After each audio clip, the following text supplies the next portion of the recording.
Guys ഞാൻ നസ്ലിൻ്റെ Mollywood times പോയി കണ്ടായിരുന്നു. എനിക്ക് ഇഷ്ടപ്പെട്ട സിനിമയായിരുന്നു. എനിക്ക് വർക്കായി കേട്ടോ. പക്ഷേ നസ്ലിൻ്റെ വീഡിയോസ് കാണുന്ന സമയത്ത് അതിൻ്റെ അടിയിൽ വരുന്ന കമൻറ്റുകൾ ഭയങ്കര ഡീഗ്രേഡിങ് കമൻറ്റുകളാണ് കേട്ടോ. എന്താണ് കാരണം എന്ന് പറഞ്ഞുകൂടാ. നസ്ലിൻ്റെ പേരാണോ കുറ്റം? എനിക്ക് ഒരുപാട് തോന്നിയിട്ടുണ്ട്. കാര്യം ഞാനൊരു കമൻറ്റ് കണ്ടു. എനിക്ക് അന്ന് സ്ക്രീൻഷോട്ട് എടുക്കാൻ പറ്റിയില്ല. പക്ഷേ ഞാൻ പിന്നെ നോക്കിയപ്പോൾ കമൻറ്റ് ഡിലീറ്റായി. കമൻറ്റ് ഇങ്ങനെയാണ്: പ്രേം നസീർ, മമ്മൂട്ടി അടുത്ത മെഗാസ്റ്റാർ ആവാൻ നസ്ലിൻ. അതിൻ്റെ അടിയിൽ ഒരു വൾഗറായിട്ടുള്ളൊരു കമൻറ്റ്. പക്ഷേ ഈ കമൻറ്റ് ഇട്ടവൻ എന്തുദ്ദേശിച്ചാണ് എന്തോ ഇട്ട് എന്നറിയില്ല. തിരിച്ച് അതിൻ്റെ അടിയിൽ എനിക്ക് ഇതിൽ പറയാൻ വയ്യ. കാര്യം പറഞ്ഞു കഴിഞ്ഞ് കഴിഞ്ഞാൽ നമ്മളെ കുറേ തെറി വിളിക്കും. സോ അങ്ങനത്തെ കമൻറ്റുകൾ അത്രയും മോശപ്പെട്ട കമൻറ്റുകൾ. നമ്മളങ്ങനെ ആരെയും, മലയാളികൾ അങ്ങനെ ആരെയും അങ്ങനെ മതത്തിൻ്റെ പേരിലൊന്നും ഇതുവരെ കണ്ടിട്ടില്ല, കാണുന്നതുമില്ല. ഇനി നാളെ കാണുമെന്ന് എനിക്കറിയില്ല. എന്തായാലും ഞാൻ കാണാറില്ല. സോ ഭയങ്കര വൃത്തികേടായിട്ട് തോന്നി. ആ കമൻറ്റ് എന്തെങ്കിലും കിട്ടും, അത് വരികയാണെങ്കിൽ എന്തായാലും സ്ക്രീൻഷോട്ട് എടുത്ത് വയ്ക്കും. ഈ ഇടയായിട്ട് സെലിബ്രിറ്റീസ് അമ്പലങ്ങൾ വിസിറ്റ് ചെയ്യുന്നത് ഒരു PR വർക്കാണോ എന്നൊരു നല്ല ഡൗട്ട് വരുന്നുണ്ട്. കാര്യം അമ്പലങ്ങളിൽ പോകുന്ന എന്തിനാണ് നമുക്കൊരു ശാന്തി സമാധാനം കിട്ടാനും നമ്മൾ പ്രാർത്ഥിക്കാനൊക്കെയാണ്. പക്ഷേ ഇവർ പോകുന്നത് മൊത്തം പാപ്പരാസി ടീമുകളെ വിളിച്ച് അനൗൺസ് ചെയ്ത് ക്യാമറയും ബഹളമായിട്ടാണ് ടെമ്പിളിൽ പോകുന്നത്, അവിടെ പോയിട്ട് പ്രാർത്ഥിക്കുന്നത്. സോ എനിക്ക് തോന്നുന്നു ഇവർ ജനങ്ങളുടെ മുമ്പിൽ ഞങ്ങൾ ഭയങ്കര ഭക്തരാണ് അങ്ങനെ ഉള്ളൊരിതിന് വേണ്ടിയാണോ? കൂടുതലും അങ്ങ് ബോളിവുഡ് സൈഡിലോട്ടാണ്. റീസെൻ്റ്ലി ജാൻവി കപൂർ പോകുന്ന സമയത്തുള്ള വേലകളാണ്. It's full of paparazzis. എല്ലാവരും മാർക്കറ്റിംഗ് ആണെന്ന് തോന്നുന്നു. ഗൈസ് കുറേ വർഷങ്ങളായിട്ട് ഈ പുള്ളിക്കാരി ഇന്ത്യൻ ലീസ് ആവാൻ ശ്രമിക്കുകയാണ് ഗൈസ്. അതെ, ഇത് അനു മാലിക് എന്ന് പറയുന്ന ഒരു ബോളിവുഡിലെ ഒരു പാട്ടുകാരൻ്റെ മകളാണ്, അഡ മാലിക്. പുള്ളിക്കാരി എപ്പം വന്നാലും നമ്മുടെ കൊറിയൻ ബ്ലാക്ക് പിങ്കിൻ്റെ ഐഡലായിട്ടുള്ള ലീസേനെ കോപ്പി അടിക്കുന്ന ഒരു പരിപാടിയാണ്. She was really trying to be Lisa. പക്ഷേ പറ്റുന്നില്ല, അങ്ങോട്ട് വർക്കൗട്ട് ആവുന്നില്ല. കണ്ടാ അറിയാം, മറ്റേ ഏച്ച് കെട്ടി വെച്ച മുഴച്ചല്ലേ ഇരിക്കുള്ളൂ. പക്ഷെ ഇത് കോപ്പി അടിക്കാനും റിയലി ഭയങ്കര പാണമായിട്ടുണ്ട്. ഒരുപാട് പേർക്ക് കങ്കനേനെ ഇഷ്ടമല്ല. അതെ, പുള്ളിക്കാരിയുടെ പാർട്ടി പല ആൾക്കാർക്കും പ്രശ്നമാണ്. അതെ, പക്ഷേ പുള്ളിക്കാരി ലുക്കിൽ ഇന്നും സൂപ്പറാണ് കേട്ടോ. പണ്ട് ഹൃത്തിക് റോഷൻ ഒഴിവാക്കിയെന്ന് പറയാൻ പറ്റില്ല, അതൊരു ബ്രേക്കപ്പ് ആയിരുന്നു.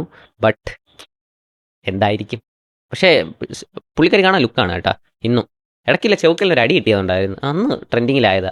പിന്നെ ഇടയ്ക്കിടയ്ക്ക് പരാമർശങ്ങൾ നടത്തി ട്രെൻഡിങ്ങിലാവും. ഗൈസിന് എത്ര പ്രായം കഴിഞ്ഞാലും ഭൂമിക ഈസ് മൈ ക്രഷ്. യാ,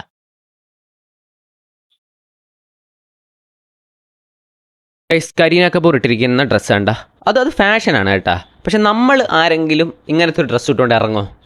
നമ്മൾ ഇറങ്ങിക്കഴിഞ്ഞ് നമുക്ക് പറ്റുമോ ഇറങ്ങാൻ? കാര്യം നമ്മുടെ മനസ്സ് അതിനെ അനുവദിക്കില്ല. ഇത് റിച്ച് പീപ്പിൾസിനും, എനിക്ക് തോന്നുന്നു റിച്ച് പീപ്പിൾസിനും അല്ല, ഇത് ആക്ടേഴ്സിനെ കൊണ്ടും അവരെ കൊണ്ട് മാത്രമേ ഈ പരിപാടി പറ്റുള്ളൂ. ഇങ്ങനത്തെ വിയർഡായിട്ടുള്ള ഡ്രസ്സുകൾ ഇട്ടുകൊണ്ട് ഇറങ്ങുക. ഇത് കണ്ടു കഴിഞ്ഞാൽ മറ്റേ എന്താ കണ്ടത്, ചെതലരിച്ച് പോയ ഡ്രസ്സ് അല്ലെങ്കിൽ കീറിപ്പോയ ഡ്രസ്സ് നമ്മളൊക്കെ ഇട്ടുകൊണ്ട് ഇറങ്ങിക്കഴിഞ്ഞാൽ നമ്മൾ തകർന്ന്, നമ്മളെ കൊണ്ടൊന്നും പറ്റൂല. ഇത് ഇവരെ കൊണ്ടാക്കിയേ പറ്റുള്ളൂ. ഇത് ഇവരുടെ ഇടയിൽ ഇത് ഫാഷനാണ്. ഒരു വീഡിയോയുടെ വാല് കണ്ടു കഴിഞ്ഞാൽ എന്തെങ്കിലും മനസ്സിലാവോ? ചില പാപ്പരാസി ചാനലുകൾ ഇടുന്ന സമയത്ത് അത് അവിടെ ഇവിടെയും ഇടും, ഒന്നും മനസ്സിലാവില്ല. ഇത് നമ്മൾ ഇങ്ങനെ കാണുന്ന സമയത്ത് പൂജേനെ എന്തോ ചെയ്തു, പൂജ അങ്ങനെ ഷോക്കായി പോകുന്നു. പക്ഷെ റിയലി അതൊന്നും അല്ല കാര്യം. പുള്ളിക്കാരി തുമ്മാൻ വേണ്ടി പോയതാണ്, അല്ലെങ്കിൽ വേറെന്തോ ചെയ്തതാണ്, മുഖം ഒന്ന് താത്തിയാണ്. പക്ഷേ ആ ഒരൊറ്റ എക്സ്പ്രഷൻ ചേഞ്ചിലൂടെ മില്യൺസ് ഓഫ് വ്യൂസാണ് കിട്ടിയത്. ഗൈസ് ഈ വീഡിയോ നിങ്ങൾ നോക്കില്ല, ഇതൊക്കെ ആണാ? മനസ്സിലാവുന്ന പോലുമില്ല ഗൈസ്. എത്ര റിയലിസ്റ്റിക് ആയിട്ടാണ് ഈ വീഡിയോ ഉള്ളത്. ഇത് സത്യമാണോ എന്ന് പോലും ഞാനൊരു 6-7 തവണ ഇത് വീണ്ടും വീണ്ടും കണ്ടു. നിങ്ങൾ തന്നെ ഈ വീഡിയോ കണ്ടിട്ട് നിങ്ങൾക്ക് തോന്നണം ഇത് ആണോ?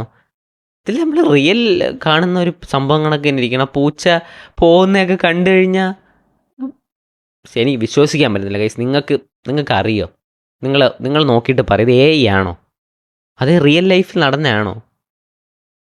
ജസ്റ്റ് ലുക്ക്, റിച്ച് പീപ്പിള് അവരൊന്ന് ഫോൺ തറ നോക്ക പോലും ഇല്ലല്ലേ.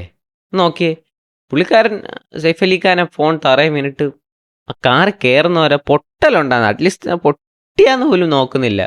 അവർക്കറിയാം അവർക്ക് ഇതിനകത്ത് 100 എണ്ണം വാങ്ങാനുള്ള പൈസ ഉണ്ട്. സോ ദേ ഡോണ്ട് ബോദർ, അവർ പോകുന്നു. പക്ഷെ പിന്നെ പുള്ളി ഭയങ്കര കൈൻഡായിട്ടാണ് ചെയ്ത, കണ്ടില്ലേ? എങ്ങനെ ഒരാളെ കണ്ടിട്ട് ഇങ്ങനെയൊക്കെ പറയാൻ തോന്നുന്നു? എനിക്ക് ഇതിൻ്റെ കമൻറ്റ് സെക്ഷൻ മുഴുവൻ നോക്കണേ. what the fuck, ഗേയോ ബ്രോ? എങ്ങനെ നിങ്ങൾക്ക് എങ്ങനെ ഈ ചില വാണങ്ങൾക്ക് വീഡിയോ കാണുമ്പോൾ കമൻറ്റിൽ നിന്ന് കുണയ്ക്കാൻ പറ്റും, അവന്മാരെ കൊണ്ട് പറയാൻ പറ്റും കമൻറ്റിലിരുന്ന് ഡയലോഗ് അടിക്കാൻ പറ്റും. അവൻ ഗേ ആണ്, അല്ലെങ്കിൽ മഴവില്ല. എങ്ങനെ നിങ്ങൾക്ക് എങ്ങനെ വല്ല കഴിവുണ്ടോ ഇങ്ങനെ വെളിയിൽ നിന്ന് കാണുമ്പോൾ? പിന്നെ ചില അപരാധികൾക്ക് സൗണ്ട് കേട്ടാലൊക്കെ മനസ്സിലാവും. അതെ, കുനിഞ്ഞ് നോക്ക് സ്വന്തമായിട്ട്. റിയലി ഗൈസ്, ഇത് എത്രത്തോളം സത്യമാണെന്നോ? കാര്യം പണ്ട് കൊച്ചു പ്രായത്തിൽ നമ്മൾ ഇങ്ങനത്തെ കളിപ്പാട്ടങ്ങൾ വിൽക്കുന്നവരെ കാണുന്ന സമയത്ത് നമ്മളെ കളിപ്പാട്ടത്തെ മാത്രമാണ് നോക്കിക്കൊണ്ടിരുന്നത്. പക്ഷേ ഇന്ന് നമ്മളത് കാണുമ്പോൾ അത് വിൽക്കുന്നവരെ നോക്കും. ഞാൻ റീസെൻ്റ്ലി ഒരുപാട് ദിവസം ഇത് അനുഭവിച്ചതാണ്. നമ്മൾ ബീച്ചിലൊക്കെ ചെല്ലുന്ന സമയത്ത് മറ്റേ മുകളിലോട്ട് അടിച്ചു വിടുമല്ലോ ഒരു സാധനം, അത് നോക്കുന്നതിന് ഞാനത് വിൽക്കുന്നവരെയാണ് നോക്കുന്നത്. അവർക്കൊരു ദിവസം എത്ര പൈസ കിട്ടും, അവരെന്താ ചെയ്യുന്നത്, അവർക്ക് അതുകൊണ്ട് കുടുംബം നോക്കാൻ കഴിയും, ഇത് വിറ്റ് എത്ര കിട്ടും, ലാഭം കിട്ടുമോ, നഷ്ടമാണോ? Life change when you grow.